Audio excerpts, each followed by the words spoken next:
ndabivugira iki rero? Ndabivugira yuko hariho ibintu byose navuga bivugwa cyane, haba harimo uburaya, haba harimo ubusinzi. Publicite ziba zihitinga ni publicite z'amayoga, ngaya marikeri yavutse, ngizo byeri nshyashya, n'ibintu nk'ibyo biba bigaragara ku mapublicite. ugasanga uri kuhatakaza amafaranga atagira uko angana. Ese ayo mafaranga uba utakaza ntiyakagira abantu umumaro? Ibyo bintu rero rwose nk'uko wabivuze ni ibintu byo kurwanywa, tukabirwanya twivuye inyuma, kuko ntabwo ari byiza. Kuko n'abana bacu, abana b'ejo hazaza, urubyiruko ruri kwangirika. Umwana nareba ibintu nka biriya bizamwangiriza mu bwonko. Noneho aho kugira dukereye akazi kazima, noneho twakereye ibintu byitwa guhositinga, kubera ko turazi ko sosiyete yacu yikundira inzoga, sosiyete yacu yikundira uburaya, nibyo bintu twikundira mu gihugu. Twongeye kubaha ikaze mwe mukomeje kudukurikira kuri Jereve 250. Wowe wakoze subscribe turagushimiye, ukomeze ukore like and comment, ukomeze ukore n'iyo share kugira ngo dukomeze kubigeza ku bantu benshi, bibagereho, dufatanye kugira ngo twubake igihugu cyacu. Wowe utarakora subscribe twagushishikariza gukandaho kugira ngo ukomeze gukurikira ibiganiro byacu. Wowe nawe dufatanye kubaka igihugu cyacu dushyize hamwe. Uko abantu bashyize hamwe ibintu birakunda kandi birashoboka. Nayo mpamvu rero twese tugomba kubaka igihugu cyacu dushyize hamwe, kugira ngo tugere aho tuva naho tugera dushyize hamwe, kugira ngo dutere imbere. Muze rero dufatanye kubaka igihugu cyacu dufatanyije muri ibi biganiro byacu tubagezaho umunsi ku wundi. Katabirora mbaje kugusuhuza, uraho neza? Yego Jerve, ndaho neza, ndakomeye, ndaho nta bintu, nta mahoro kabisa, ndashima Imana. Uraho neza, urakomeye nawe? Ndaho ndakomeye nanjye, meze neza, ngira nawe uri kubibona, ntaho ndwaye, meze neza, hano hose ni fresheri kabisa. Uwiteka aracyankomeje kandi aracyandinze. Katabirora, mbere yuko twinjira mu kiganiro cyacu nyirizina, hari inkuru ziri ku mihanda, dore ko ku mihanda hahora hahiye, nk'uko bisanzwe muri ya za mvugo bavuga ngo haba hahiye haba hatokombeye. Izo nkuru zirahari ku mihanda, izo nkuru zaba ari izihe?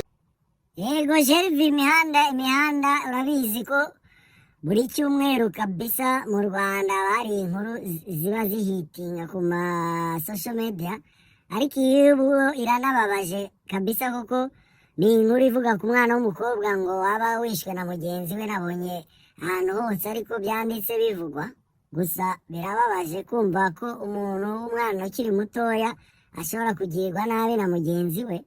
Ibyo bintu byambabaje cyane kabisa, kandi ibyo bintu twari twarabivuzeho mu kiganiro kimaze iminsi itari myinshi dushyize kuri YouTube yacu, cyavugaga ukuntu abana b'abakobwa bagomba kwicunga, kuko buriya kuba ufite inshuti za bagenzi bawe b'abakobwa mwese mukiri bato, ntabwo ariko bose ariko baba bagukunda, haba harimo n'utuntu tw'udushyari, kandi cyane cyane buriya abana bakiri batoya ibintu baba bafite mu mitwe yabo ni ibintu bakura ku babyeyi. Urumva nakomeje mbivuga ngira abana bakiri batoya inama kabisa, mbabwira bicunge, kuko hanze aha ibintu birakomeye, abantu banze abandi, nta muntu ukigira navuga gute, ukigirira impuhwe mugenzi we. Urwango nirwo rwinshi, ishyari niryo ryinshi, ubugome nibwo bwinshi, ku buryo ibyo bintu biri no mu bana bato. Bana mukiri bato badukurikiye, abantu mukiri batoya, nabasaba ko ibyo bintu mubikura mu mitwe yanyu kabisa, mushyire urukundo imbere, mwumve ko kubaka igihugu ntabwo ari ukwikiza bagenzi banyu. Kubaka igihugu ni ugushyira hamwe kandi mugafatanya na bagenzi banyu. Niba muri inshuti, mu inshuti z'ukuri, niba umuntu akugiriye nabi habaho gusabana imbabazi, hariho n'ukuntu ubuzima buba bupanze ku muntu. Niba uriya yakukoreye ibi, ni ibintu nuko biba bipanze, ntabwo ari we, niko ubuzima bupanze, kandi ntimukabitinye, niko bimeze kabisa. Nabasaba ngo urwo rukundo mugirana hagati yanyu ruhu rw'ukuri, nitwongere kumva ibintu nk'ibi byo kumva ko umwana w'umukobwa yaba yagiriwe nabi na mugenzi we, kuko birababaje cyane, birababaje kandi cyane. Nk'uko ubivuze rero, gukundana ni byiza, kandi abantu bakundanye bashyira hamwe kandi ibintu bikagenda neza. Urukundo ni rwo rwa mbere mu bintu byose kandi ni rwiza. Nk'uko bisanzwe rero, muri video ushize twatanze ikibazo cyagomba gutsinda, abantu bari batanze abandi gusubiza, abantu babiri batsinze ni abangaba nuko basubije. Abantu batsinze rero baraza kohereza momo z'ahantu bashaka amafaranga bari buze koherezwa kuri hahandi basubije igisubizo. Baraza kohereza momo zabo z'ahantu bashaka amafaranga bari buze koherezwa hahandi basubirije igisubizo. Nk'uko bisanzwe rero buri video dukoze dutangamo ikibazo, icyo kibazo kiraza muri video y'uyu munsi. Nk'uko bisanzwe rero Katabirora twakinjira mu kiganiro cyacu cy'uyu munsi kuri Gereve 250. Katabirora nakwakira ugakomeza ikiganiro cyacu cy'uyu munsi. Urakoze Gereve kumpa ijambo kabisa, reka twinjire mu kiganiro cy'uyu munsi. Ikiganiro cy'uyu munsi twateguye kikaba kijyanye n'ibintu biharawe cyane mu gihugu cyacu cyangwa mu murwa mukuru w'igihugu cyacu, byo navuga ngo sinzi uko nabyita, niba nabyita ngo ni ibirori, niba nabyita ngo ni ibiki. Hariho ibintu bigezweho basigaye bita ngo ni uguhostinga. Ibyo bintu byo guhostinga jewe ibyo bintu narabigaye rwose, sinze mbeshye ngo mvuge ngo ndabikunze cyangwa ngo ndabishyigikiye. Ibyo bintu narabigaye kabisa, ngaya n'abantu baba babijyamo, kuko numvise ko ari ibintu nagereranya nko gusesagura.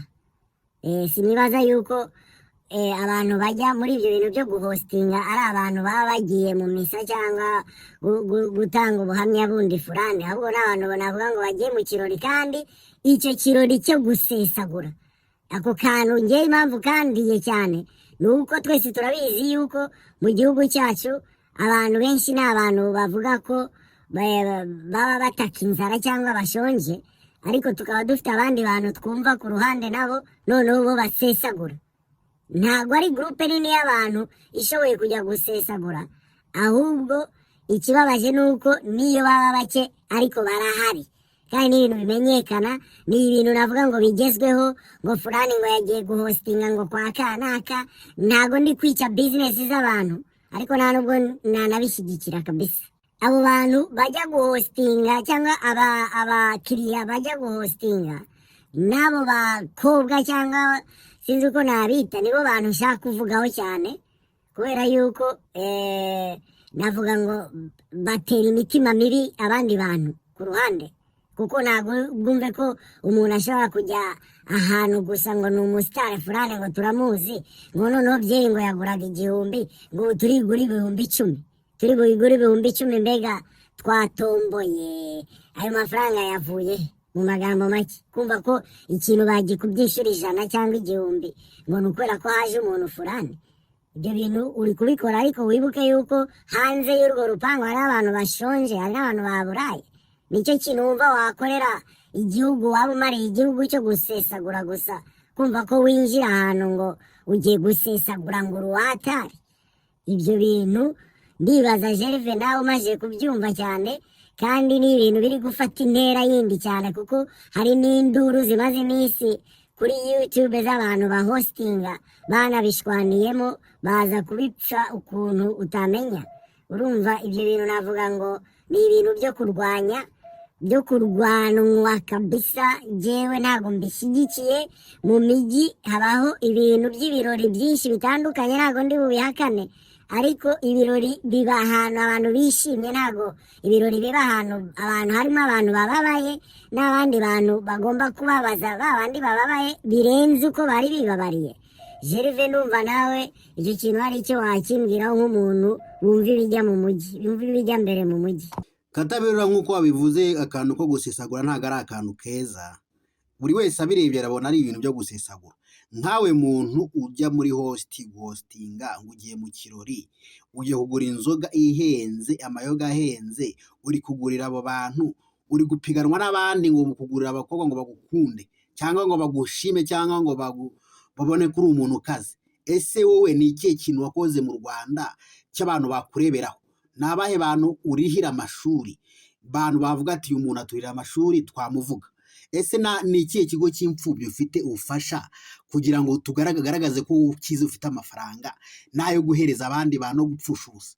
Ni ikihe kintu wakoreye u Rwanda ngo twe tukurebere tuvuge ngo uyu muntu nubwo ari ahantu afite amafaranga, koko afite amafaranga nayo gupfusha, kuko nayo gupfusa, kuko agomba kugura iyi nzoga, wowe ni ukwiyemera gusa no gusahura urugo cyangwa gusahura ahantu ukorera, nta kindi kintu.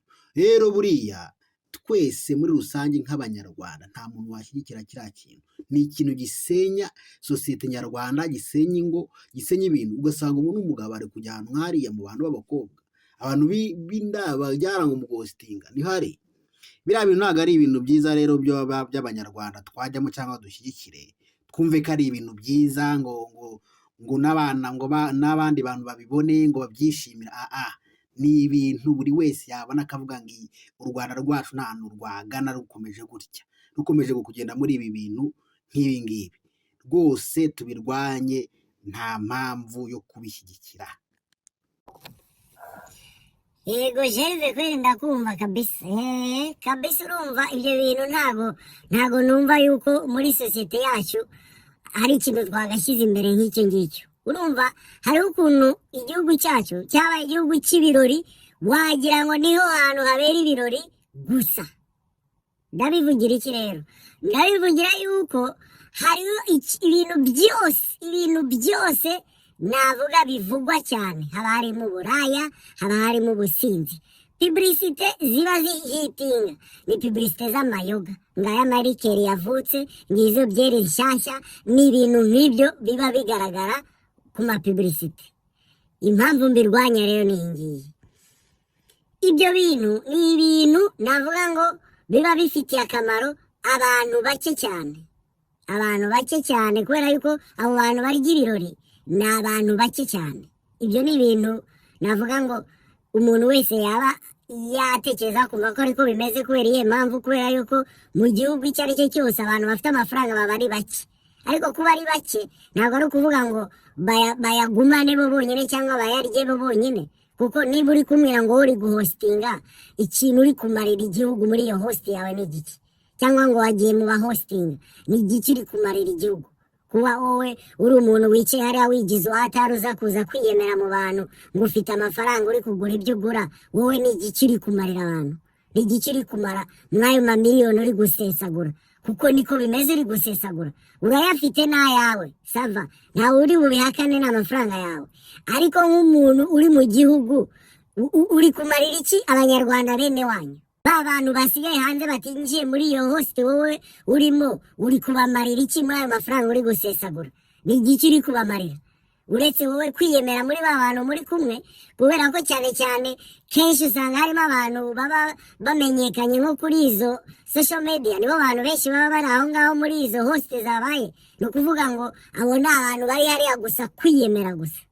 Mbega uraza abantu bari hanze bazi ibyo bintu uko byabaye kandi bafite umutima mubi, kubera yuko n'ubundi barazi ko ibintu biri kubera aho ni isesagura. Ni isesagura. Wowe uri kumarira iki sosiyete nyarwanda muri ayo miliyoni zawe ufite uri kujugunya mu ijoro rimwe? Ni igiki uri kumarira sosiyete nyarwanda?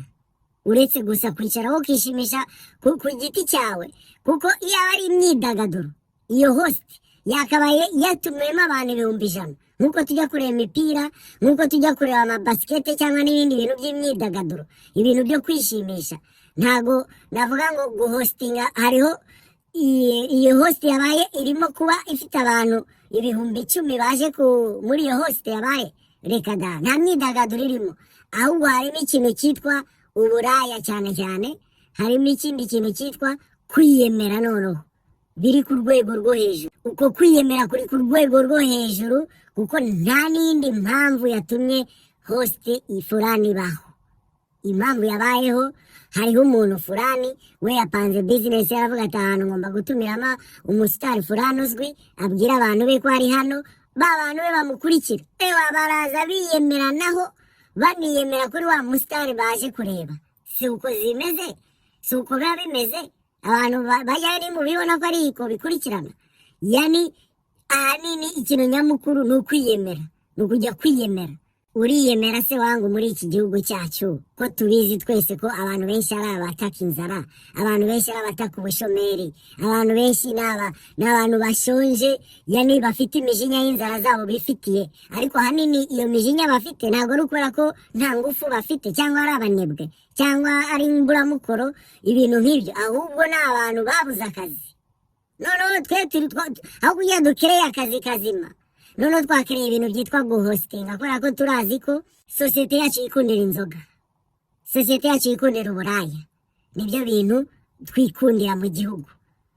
Ubu rero tugomba gukereye ibintu tubyite guhostinga, noneho tuzajya dutumira abantu baze banywa inzoga zibishe, bagura inzoga ku mafaranga menshi, bakora ibintu byose by'urukozasoni muri iyo host yabaye. Si uko bimeze?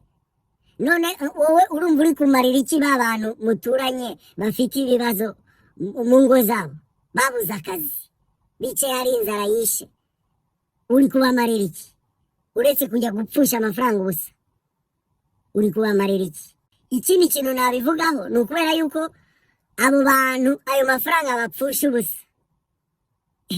Ayo mafaranga ntabwo ari amafaranga yabo bango, ayo mafaranga ni amafaranga y'amajurano kenshi. Kuko nimba wowe uri kunyumva ukurikiye iki kiganiro, uzi ukuntu amafaranga kuyakorera bivuna, ukaba uzi neza ukuntu umuntu akorera amafaranga akishyura imisoro, akaveresa kuri banki, agakora ibintu byose, noneho unyumvisha uti ba bantu bajya muri ya host yabaye ni abantu baba baravunikiye amafaranga yabo bahembwa miliyoni 100 ku kwezi, cyangwa bafite inganda zabo bagomba kujya kuyamenagura kubera yuko bafite amafaranga yo gusesagura. Ntabwo ari uko bimeze, ahubwo n'abajura bakora nk'ahantu bateruye amafaranga kubera ko ayo mafaranga atayavunikiye, nta nubwo azi kuyakipinga, ahubwo icyo ashoboye ni ukuyasesagura. Impamvu nyamukuru ni yandi twavuze hejuru, kwiyemera muri ba bantu. Ibyo ni ibintu bihari muri sosiyete yacu, kwiyemera ku mukobwa, kwiyemera ku muntu fulani, kwiyemera kuri fulani, ariko uri bunyiyemereho igihe kingana iki ko birangira nabi. Ninde wanyumvisha ko muri yo host yabaye hariyo abadirecteur general b'inganda, hariho abantu bafite inganda, hariho abantu bakomeye mu gihugu bagiye muri iyo host, bajya kugura inzoga za miliyoni n'amamiliyoni, bajya kunyara mu muhanda mu masaha make ari imbere. Ninde wabinyumvisha yuko ibyo bintu byabaye birimo abantu nk'abo ngabo? Ahubwo navuga ngo ibyo bintu byabaye birimo abantu badatekereza, abantu b'ingegera, cyane cyane yuko nta n'ubwenge bagira, kubera ko wowe amafaranga wibye wagiye kwiba ahantu ukora. Ibyo ni ibintu bibaho ko umuntu akora ahantu akiba, ibyo ni ibintu bibaho ko umuntu bamuha poste fulani akaba agize imana zo kwiba. Uri kumva? Ibyo birahari. Hari ababirenganiramo bakababeshyira ko bibye, ariko ngewe ngiye gufata umujura wa mbere najya aho hantu basesagurira amafaranga, nkajya kubareba abo bantu bari gusesagura, nkahita mbabaza, mbega wowe kuri kugura mitsingi ku bihumbi 10, wowe witwa nde? Turashobora kureba imisoro winjiza mu gihugu ari ingahe, wowe wishyura Rwanda Revenue amafaranga angahe, ku buryo wowe ufite n'andi asaguka yo kujya gupfusha ubusa. Uri kwishyura inzoga ya miliyoni kuri konte, wowe konte yawe utunze ufiteho amafaranga angahe, ku buryo we tukuzi ko hari ikintu umariye igihugu. Icyo nakubwira ni iki, nakubwira ngo ibyo bintu byose biba muri izo host ni abantu baba bafite amafaranga y'amajurano. Nta muntu uba ufite amafaranga yakoreye ngo ajye kugura inzoga ya miliyoni cyangwa 500 cyangwa ajye guhonga indaya miliyoni 10. Ntabwo bibaho, kubera gusa kwiyemera mu bantu. Gusa n'inama nakugira, ayo mafaranga uri gupfusha ubusa mu minsi mike urabura yakeneye, kuko nta n'ubwenge ugira. Kubera yuko wowe niba ushobora kugura ikintu $500 kitagize icyo kikumariye, nta nubwo ari ingunguru yo gushyiramo amazi mu rugo, nta nubwo ari ikibindi cyo gutekamo ibishyimbo, ni ikintu kitagize icyo kimaze wishyura $500. Ubwo se mu mutwe wawe urakomeye, uri kwiyemera imbere y'indaya. Iyo ndaya yiyemeraho wowe irakumarira iki? Ko ari iryo joro yiyemeraho ikagutwarira utwo tuntu twawe wari wibye, dore ko n'ubundi kenshi hari ayo wawibye, nkaho wayakoresheje ibintu bifite inyungu mu buzima bwawe, ahubwo uri kujugunya. Iyo myaka urimo iki gihe, hari igihe uzayiregreta, uvuga uti iyo mbimenya ya mafaranga nibaga ahantu nakoraga, kuko uri umujura n'ubundi mba narayakipinze, ubu ngubu ikizisaba mariye akamaro, kuko ya ndaya wayahaye n'ubundi nayo nta n'akamaro izayimarira, kuko nayo ni indaya nyine, nta bwenge igira. Kuko umuntu w'umukobwa ushobora kujya guhongwa amafaranga, nuko nyine uwo ari we wese yabonana nawe ukuvuga ngo n'ubundi nawe ubwe mu mutwe nta bwenge agira. Jewe ndabivuga gutya kubera yuko uko niko isi yubatse. Abantu banyumva murashaka kunshyigikira mu buryo bumwe, kubera ko ibyo bintu ni ibintu bitagize ikintu bimaze, ni ibintu byo kwiyemera bitamaye agaciro, ni ibintu navuga ngo bitera n'imijinya ku bantu babyumva, kubera yuko abantu bose ntabwo bashoboye kujya kugura mitsingi 500 cyangwa wareva ibyo bagura ntabyo nzi, ariko icyo nzi cyo ako kabari ikintu cyari kirimo kigura amafaranga dufata 1000 ubu ni 10,000, kubera ko hari ubuza abantu bari basesagura mu gihugu cyacu nk'u Rwanda, bari gutera abandi bantu amashyari n'imijinya. Kuko nimwibaze ngo amashyari n'imijinya biri mu gihugu ahanini biva muri aka gatsiko k'abantu bafite amafaranga k'abantu bakeya, ariko abo bantu bakeya aho kugira ngo bafate amafaranga bayashore mu bintu bishobora gutanga akazi muri sosiyete yose, ahubwo bo bajya kwinezezamo. Ariko se ubundi nabo naba mbarenganyije, kuko ari byo bintu babahora babona mu maso yabo. Urebye ibintu bihita ku mapublicite, ibintu tubona kenshi muri publicite ni ibintu biba birimo ibintu nk'ibyo by'ibiyoga, ni ibintu nk'ibyo birimo ibintu by'uburaya, nibyo bintu biguma bigaragara, ni ibintu birimo ibintu byo kwiyemera. Mwagabanyije kwiyemera mugakora akazi. Wowe niba ufite amafaranga shaka ukuntu yabyaza umusaruro, ahubwo wowe wifata ngo ugiye kuyajugunya. Yabyaza umusaruro utanga akazi ku banyarwanda bagenzi bawe, kubera ko kumva ko dufite umubare munini w'abashomeri ndumva bidashimishije, kandi dufite abakire basesagura bashobora kuba bafata ya mafaranga bakayashora mu bindi.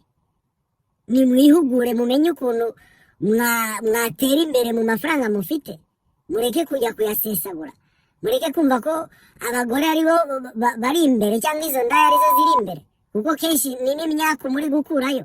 Ndakubwiza ukuri, abo bantu bata ingongo bagiye muri za hosite basize abagore babo mu rugo babeshya ngo bagiye ku kazi, uri kujya kuzana imyaka muri izo hosite wagiyemo, kuko nta kindi uri bukureyo. Ayo mafaranga yawe wibye ku kazi ukajya kuyahonga indaya, urakurayo imyaka, nta kindi kintu kizima uri buvaneyo. Nakugira inama yuko wakwifatira bwa bufaranga bwawe ugashaka ikindi kintu wabumaza, ugateza imbere banyarwanda bene wanyu. Twishimishwa no kubona yuko abantu bashonje, kandi twese turi abanyarwanda. Nidushimishwe no kubona ko turi gukora ibikorwa biba biteza imbere igihugu, cyane cyane n'abaturage b'icyo gihugu. Tugabanye umubare w'abashomeri, kuko ibyo bintu twarabivuze igihe kinini cyane. Abantu bakuze cyane nibo ndiyewe mvugaho cyane, nibo mvugaho cyane. Kandi abantu nabwira urubyiruko nababwira ngo ibyo mvuga mumfashe tubikore, kubera yuko mu myaka 10, 20, 30 iri imbere izo hositi tuzabe twaziciye cyangwa tuzigire zitazwi. Kuko niba ari umujyi wa Kigali uteye imbere ugomba kugira ibirori byawo, ariko ntitugire ibirori byo kumva yuko abantu bari gusesagura. Uri gusesagura wowe uhembwa ngahe ku buryo ushobora kugura inzoga ya miliyoni yo kunyara itari n'ikibindi cyo gushyiramo amazi? Uhembwa ngahe? Ni gute ushobora kunyumvisha ko directeur general wa banki ashobora kujya muri hosite? Ntabwo bishoboka. Ararushya, afite akazi kenshi, amafaranga yarayakipinga, ntabwo akeneye ibintu by'ibyo bitamaye agaciro. Kubera yuko umuntu ujya guhostinga ni umuntu udafite mu mutwe hazima. Twabivuze, nta mu mutwe hazima ufite, kuko ufite amafaranga yo gupfusha ubusa. Ntabwo bibaho kwanza, nta n'amafaranga yo gupfusha ubusa abaho. Amafaranga barayabika cyangwa bakayakoresha ibikorwa. Niba ufite amafaranga menshi, twereka ibikorwa uri gukora, kureka kujya kuyajugunya. Urayaha izo ndangamirwa ijoro rimwe. Abo ni abantu bakuzanira imyaka mu buzima bwawe, my friend. Nushaka urekane nabyo, kuko ndakubwiza ukuri yuko uyu mwanya wowe uri muri izo ndangamirwa zabona ngo ni beza, ngo kubera ayo matara yabacanyeho, ariko uri bugukuraho imyaka mu minsi iri imbere uzayiregereta. Aya magambo ndi kuvuga uzayicuza uvuga uti iyo numva ibyo Katabirora yambwiye, izira ndangamirwa kuko zari zirimo imyaka, nari kubireka. Navuga ngo nkugiriye inama, tekereza kabiri uvuga uti amafaranga niba nshobora kuyiba kuko nta n'ahandi wayakuye, yabyaza ibindi bikorwa bizima, bazanagufate nibura ushobora no kwishyura ayo wibye, ariko ntibagufate uri rubebe bagushyireho ibyaha udashoboye no kwikuramo kubera ko wagiye muri host. Urumva nawe mu host wagiye gutumira abo bantu, nawe uri kubeshya abantu. Ibirori bibera muri stade, tumira abantu bose baze muri stade. Niba uri DJ dutumire tuze muri stade, tukwishyura entre, ututumire inzoga tuzigure za mitsingi z'igihumbi, stade tuyuzuze. Apana kumva ngo twagiye ngo Rubavu ngo muri hoteli fulani ngo kugira ngo abantu ngo bankurikira ngo niba bagukurikira ari benshi se wadutumiye muri stade twese tukaza ukaduha show. Niba ibyo bintu bitarimo buraya koko uduhe show. Jerive nawe ndibaza ko hari ukuntu waba ubibona kuri ibyo bintu bijyanye na host muri iryo sesagura ryabo. Katabira nk'uko bivuze, ibintu byo guhostinga ntago ari biza habe na gato, ni ibintu byo gusesagura amafaranga. Umuntu agasesagura amafaranga amamiliyoni kandi hari abantu bashoje kandi bafite inzara bari hanze aho yagize icyo akorera abo bantu, ahubwo agafusha amafaranga ubusa ngo mu guhostinga ajya kureba abantu ngo ni abakobwa cyangwa ni ibiki. Ibyo ntago ari ibintu by'u Rwanda. Ibintu by'u Rwanda ni ukubaka u Rwanda rwacu rugatera imbere rukagira aho ruva n'aho rugera, kandi buri wese abifitemo uruhare. Wowe ufite amafaranga ngo ugiye muri hosting, ugiye mu bintu byo guhostinga kwinezeza, ugasanga uri kuhatakaza amafaranga atagira uko angana. Ese ayo mafaranga uba utakaza ntiyakagira abantu umumaro? Ibyo bintu rero rwose nk'uko wabivuze ni ibintu byo kurwanywa, tukabirwanya twivuye inyuma kuko ntago ari byiza. Kuko n'abana bacu, abana b'ejo hazaza, urubyiruko ruri kwangirika. Umwana nareba ibintu nka biriya bizamwangiriza mu bwonko. Ibi rero ntago ari iby'u Rwanda cyangwa ngo tubishyigikire tubivuge neza habe na gato. Ni ibintu bitari biza habe na gato rwose. Twese hamwe nta wabyishimira cyangwa bivuge neza. Habe na gato rwose Katabirora. Ibintu byahenze ubu noneho uko twagurishaga twabihinduye, hari amafaranga ari gutangwa, hari ibiki na biki biri gutangwa. Nk'uko Rwanda Revenue yafatiye imyanzuro ibijyanye n'amakwe, yagafatiye n'imyanzuro ibijyanye n'izo host, kuko njyewe nashyira imbere host ahubwo kuruta ibyo bintu by'amakwe, kubera ko niho hasesagurirwa amamiliyoni menshi n'igihugu cyayaryaho. Basi tugende tuyakoreshe no kwa muganga avuye muri leta, kuko abo bantu bo nta nubwo bakeneye kuyakoresha ahandi hantu uretse muri ibyo birori byabo. Urumva nasaba ngo Rwanda Revenue idukurikiranire ibyo bintu, ayo mafaranga uko agenda ibimenye, nayo iryeho uwo musoro. Niba inzoga y'ibihumbi 400 baduheho natwe amafaranga ajye muri leta tubimenye. Ikindi nasaba Rwanda Revenue, nabasaba ko bareba cash ziri gukoreshwa muri ibyo bintu, kuko niba host iri kuba kenshi aho hantu hari kugenda cash, amafaranga atazwi, nta muntu uri gusinya sheki. Ibyo nabisinyira ntago mbizi, sinanakenera no kubyinjiramo, ariko ndishuwa neza ko amafaranga agena menshi ni amafaranga ya cash. Ayo mafaranga ya cash Rwanda Revenue yakadukurikiraniye abo bantu barebe ko batari kurya imitsi ya rubanda rugufi ya ruri kwishwa n'inzara, abandi bari gusesagura.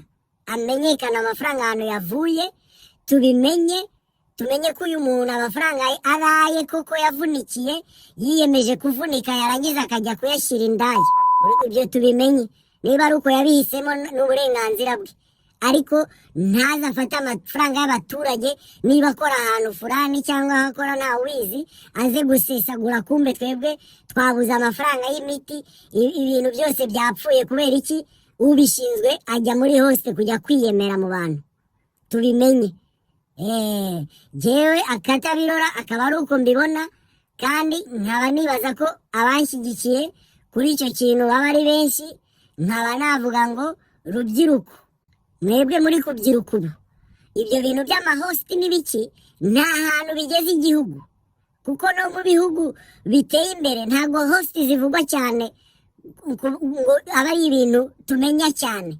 Kuko niba ari umusitari wagiye ahantu fulani, nyine yagiye guhura n'abantu benshi, buri muntu wese afite kuhagera. Apana ko hagera abantu bamwe abandi ntibahagere. Ibyo tubimenye.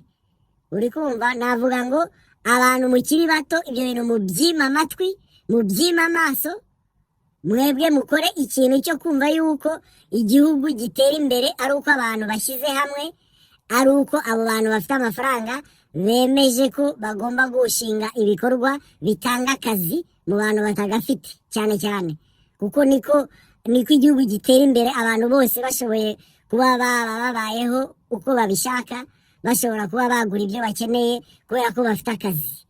Naho kumva ko bamwe bafite inzara kandi batewe n'abandi babaririye amafaranga batunze birababaje. Navuga ngo urubyiruko mwe mukiri bato mukore ubishoboka byose ku buryo twebwe ibyo bintu tubyima amaso n'amatwi, twikorera ibintu biteza imbere igihugu n'umunyarwanda muri rusange. Jye Katabirora urw'uyu munsi akaba ari uko nduciye. Gervais nawe ijambo ni iryawe. Katabirora urakoze cyane kubw'ikiganiro ugejeje ku bakunzi bacu badukurikira umunsi ku wundi. Wowe wakoze subscribe turagushimiye, kandi nawe utarakora subscribe twagushishikariza gukora subscribe kugira ngo ukomeze udukurikire kuri Gervais 250 kugira ngo dukomeze kubana. Kandi mwebwe mwakoze subscribe mwadukorera share, comment and like kugira ngo dukomeze kubugeza ku bantu bose, dukomeze gufatanya kubaka igihugu cyacu muri rusange, kuko abantu bashyize hamwe bubaka igihugu kandi bagatera imbere. Muze rero dufatanye twese kugira ngo tugeraho tuva naho tugera. Murakoze cyane. Ego Gervais nawe urakoze kubana nanjye uyu munsi. Nabashimira abantu bakomeje kudukurikira kabisa, mudukorere share kuko niyo dushaka cyane kabisa, ibintu bigere mu bantu benshi, twungurana ibitekerezo n'inama, turebe ko twazamura igihugu cyacu dukoresheje ubwenge kabisa. Tureke ibintu by'ibirori, kuko ibintu by'ibirori ntaho bitugeza, dukora ibindi bintu bitari ibirori. Nkaba mbashimiye mwe mwabanye natwe muri iki kiganiro, kandi basaba imigisha ku Mana, kandi nongera mbasaba kwicunga kandi mucunga na bagenzi banyu. Ibihe byiza.